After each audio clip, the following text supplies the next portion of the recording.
ini ada kaitannya Romo dengan pelayanan juga Kampung Haji. Romo, Pak Prabowo kan banyak idenya mengenai jamaah ini bisa mendapatkan pelayanan yang baik gitu.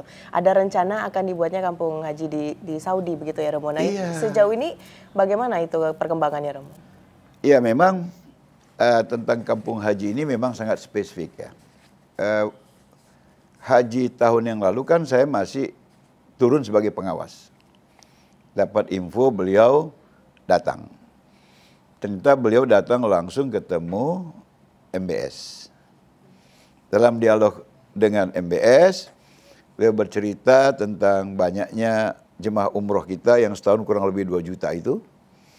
Dan juga jemaah haji kita terbesar di dunia setiap tahunnya.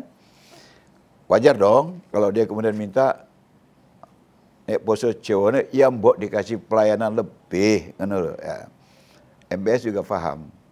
Akhirnya ada kesepakatan bahwa Pak Prabowo bisa membangun kampung haji ya, dengan penyediaan lahan ya di Jabal Umar itu ya, kurang lebih 4 km dari Masjidil Haram dengan konsesi 100 tahun. Berarti sudah ada titik terang ya? Sudah ada titik terang, maka beliau memanggil petinggi-petinggi Partai Gerindra pada waktu itu, dia masih menteri pertahanan. Enggak, udah terpilih tapi belum dilantik ya, berarti masih menteri pertahanan. Dia mau bangun kampung haji, tapi tidak dengan APBN karena akan menjadi beban, tidak dengan uang BPKH akan mengurangi pelayanan haji, pakai investor. Cari dong orang yang betul-betul mau bekerja berintegritas. Akhirnya salah satu alternatifnya itu ke saya. Dan kita sudah lakukan semua perencanaan terkait dengan eksekusi mendirikan kampung haji itu. Apa yang mau dicapai? Pertama, pelayanan yang lebih baik. Baik penginapan, kemudian makanan. Kita ingin nanti itu makanan dari Indonesia, berarti melibatkan UMKM, melibatkan Menteri Perdagangan, melibatkan Menteri Pertanian. Kemudian juru masak supaya seleranya tetap selera Indonesia. Nah, kemudian kalau bisa makannya ya prasmanan lah. Ini kan tamu Allah, jangan dikasih kotak-kotak seperti itu, ya kan? Kemudian harga yang bisa lebih ditekan. Simultan dengan itu ada keinginan mengurangi durasi masa tinggal di Tanah Suci dari 41 hari ke 31 hari. Ini kan menyangkut pada pertama ketersediaan asrama embarkasi yang selalu sekarang kita kenal dengan asrama haji. Sekarang kan kapasitasnya itu menginap, dijemput pesawat, terbang, masuk yang baru. Kenapa? Karena keterbatasan tempat dan slot untuk mendarat di Bandara Madinah dan Jeddah itu juga sangat terbatas. Jadi untuk mengurangi durasi itu diperlukan penambahan kapasitas embarkasi yang nanti akan menjadi debarkasi ketika jemaah pulang.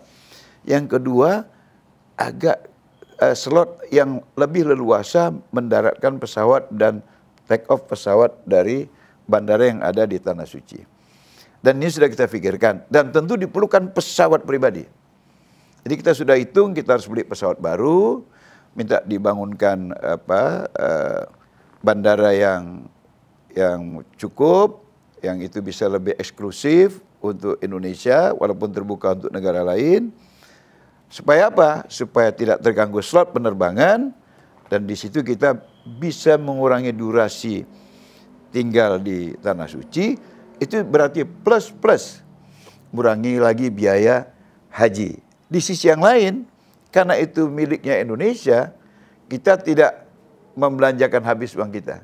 Karena sebagiannya akan menjadi PNBP yang kembali ke kas negara kita. Ini pokoknya beliau itu belum sampai pada titik yang membahagiakan beliau memberikan pelayanan kepada Duyufur Rahman. Ya terus cari ide-ide baru. Pokoknya masyarakat Indonesia di dalam negeri sejahtera, di luar negeri sejahtera, pelaksanaan ibadah haji bahagia dan sejahtera. Saya memang sangat bersyukur dipilih oleh beliau untuk bisa bekerja untuk bangsa dan negara di samping beliau. Berarti Romo yang Romo sampaikan pembahasan di DPR mengenai pengurangan dari masa tinggal haji begitu dari 40 sampai 30 itu sudah deal ya Romo ya? Itu untuk mengurangi biaya tujuan utamanya. Ada keinginan bersama, tapi semuanya menyadari bahwa itu hari ini belum mungkin.